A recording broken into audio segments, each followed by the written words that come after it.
সময়টা ছিল শীতকাল। রিয়া আজ সকালে নতুন একটা বাড়িতে ভাড়া উঠেছে। তাদের 4 সদস্যের পরিবার, 2 বোন, 1 ভাই আর মা ইসমাত। বাড়ির পাশেই একটা পুকুর, পেছনে ঘন জঙ্গল, সব মিলিয়ে থমথমে পরিবেশ। মা, আজ খেজুরের রস দিয়ে পিঠা খেতে ইচ্ছে করছে। ঠিক আছে মা, দেখি। সবে তো নতুন বাড়িতে উঠলাম, একটু পরেই দেখি কি করা যায়। ছোট 2 ভাই বোন খেলছিল, এমন সময় বিকাল নেমে আসলো। ঘরের সব কাজ শেষ করে ইসমাত তার ছেলে মেয়েকে নিয়ে ঘুমাতে যাবে। এমন সময় ইসমাতের মনে হলো তার মেয়ে পিঠা খাওয়ার আবদার করছে। সে আর দেরি না করে বেরিয়ে পড়ল খেজুরের রস আনতে। খেজুরের রস খুঁজতে খুঁজতে সন্ধ্যা নেমে আসলো।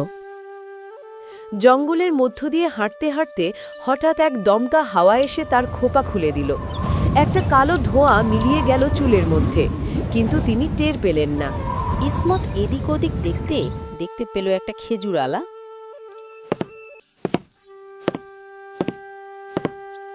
এই যে দাদা, 1 হাঁড়ি খেজুরের রস পাবো?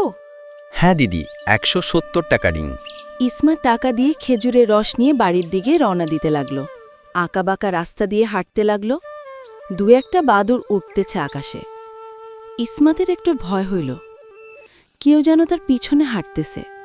কিন্তু সে পিছনে ফিরে দেখল কেউ নাই। আবার সে তাড়াতাড়ি পা চালাতে লাগলো। বাড়িতে গিয়ে এক স্বস্তির নিঃশ্বাস ফেলে আশেপাশে একবার তাকায়, দেখে তার 3 ছেলে মেয়ে মেঝেতে খেলা করছে। তার ছোট ছেলে তার দিকে এগিয়ে এসে হাড়ির দিকে উকি দিয়ে বলে, মা, এই হাড়িতে কি আছে? খেজুরের রস আছে বাবা। এটা থেকে কি হবে মা? পিঠা বানাবো তোমাদের জন্য। তাই মা?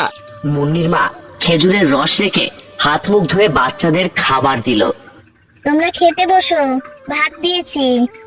বাচ্চারা সবাই খেতে বসলো।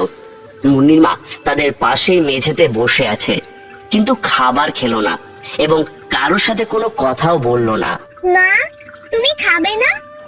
না, খাবো না। মুন্নি ভয় পেয়ে আর কোনো কথা না বলে চুপচাপ খেতে লাগলো। পাশে বসে মুন্নির মা কেমন যেন ঝিমুচ্ছে, সেটা মুন্নি লক্ষ্য করলো। মা, তোমার কি হয়েছে? কিছু হয়নি। মুন্নির মায়ের চোখগুলো লাল বর্ণ ধারণ করেছে এবং চুলগুলো বাতাসে উড়তে লাগলো। তারা ভাই বোনরা দৌড়ে মায়ের থেকে দূরে গেল।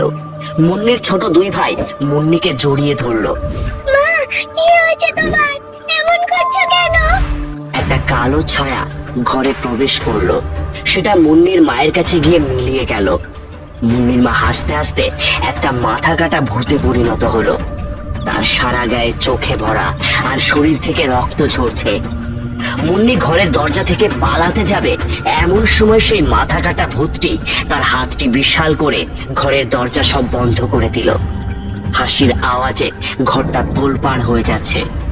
মুন্নিরা ভাই বোনরা সবাই চিৎকার করে বাঁচাও বাঁচাও বলতে লাগলো আর কান্না করতে লাগলো, কিন্তু কেউ তাদের কথা শুনলো না।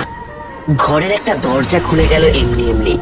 মাথা কাটা ভূতটি মুন্নির ছোট 2 ভাই বোনের গলা চেপে ধরে বাইরে বেরিয়ে এলো এবং ঘরের দরজাটি সাথে সাথে বন্ধ হয়ে গেল। মুন্নি ঘরের ভিতর থেকে দরজা ঢাকাচ্ছে, কিন্তু খুলছে না। মাথা কাটা ভূতটি মুন্নির ছোট 2 ভাই বোনকে ঘরের পাশে থাকা পুকুরটিতে নিয়ে চুবিয়ে মারলো।